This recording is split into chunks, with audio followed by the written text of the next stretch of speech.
It was a typical afternoon at Atlanta Hartsfield Airport. Busy, loud, and swarming with travelers trying to get somewhere fast. Amid the hustle, a young black boy named Jameer sat quietly in a terminal lounge, holding a small backpack and a Lego jet he had built the night before.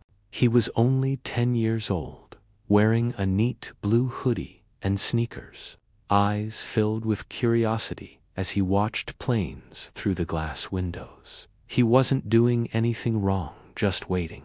Alone, yes, but not lost, not scared, just waiting. But to one man, his presence was suspicious. Captain Rick Sanderson, a white commercial airline pilot in his late 40s, noticed Jameer from across the terminal. He squinted, frowned, and whispered something into his radio. Moments later, 2 airport police officers approached the boy. "Hey kid," one said, "where are your parents?" Jameer looked up calmly. "My dad's landing now. He told me to wait right here. He always says this bench is the best parking spot in the sky." But the officers weren't smiling. They asked for ID. Jameer didn't have one. He was 10. The Lego jet dropped from his hand. That's when everything began to spiral. Captain Sanderson stepped forward, arms crossed. "You sure he's not trying to sneak onto a plane? I saw him watching the runways for 20 minutes. The officers didn't question the pilot. They questioned Jameer instead about where he was from, why he was there alone, why his story didn't add up. "I'm not doing anything wrong," Jameer whispered, voice trembling now. "My dad is. He's flying the plane. He told me to wait here." One officer raised an eyebrow. "You saying your dad's a pilot?" "No," Jameer said. He's something higher." Captain Sanderson scoffed. "Sure he is." By now, a small crowd had gathered. Some watched with concern, others with disinterest, but no one intervened. Jameer's hands began to shake. He picked up his Lego jet from the floor, wiping it gently.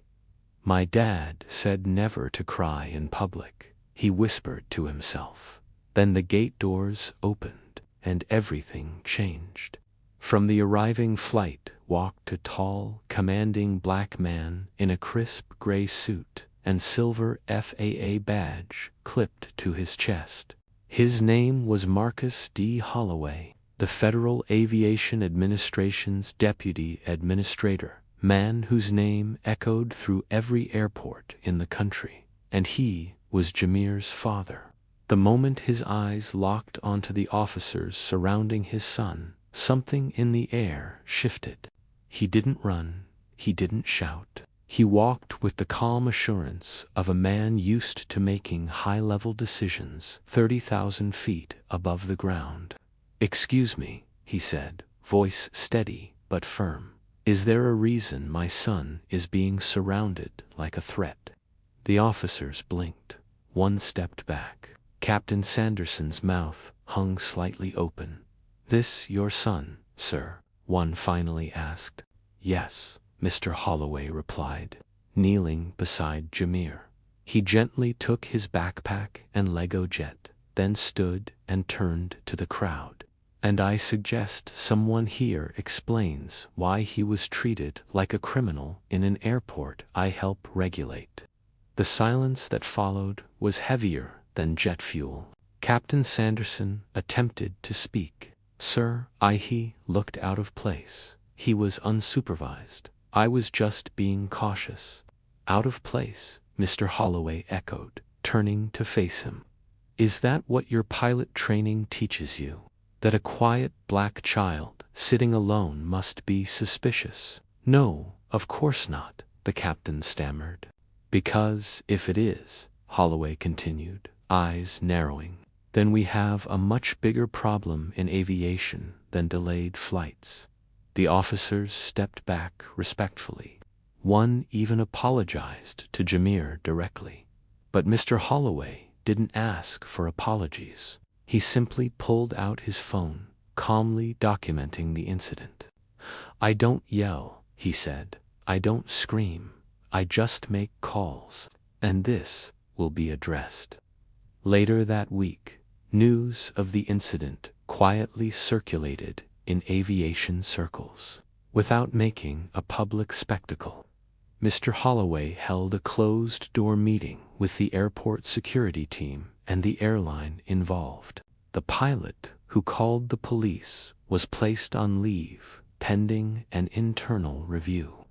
New anti-bias training protocols were fast-tracked for airport staff and flight crews. But most importantly, Jamir got a personal letter of apology from the airline's CEO, along with a tour of the FAA's control center in Washington, D.C., guided by none other than his father.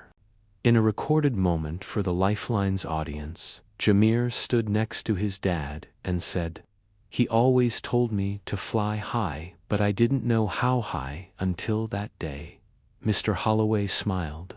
"Sometimes we face turbulence, but that just means we're flying."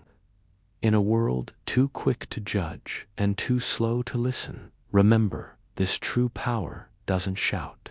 It shows up, stands tall, and lets dignity speak louder than bias ever could. Jamir wasn't just a boy waiting for his dad. He was proof that we don't have to be loud to make history.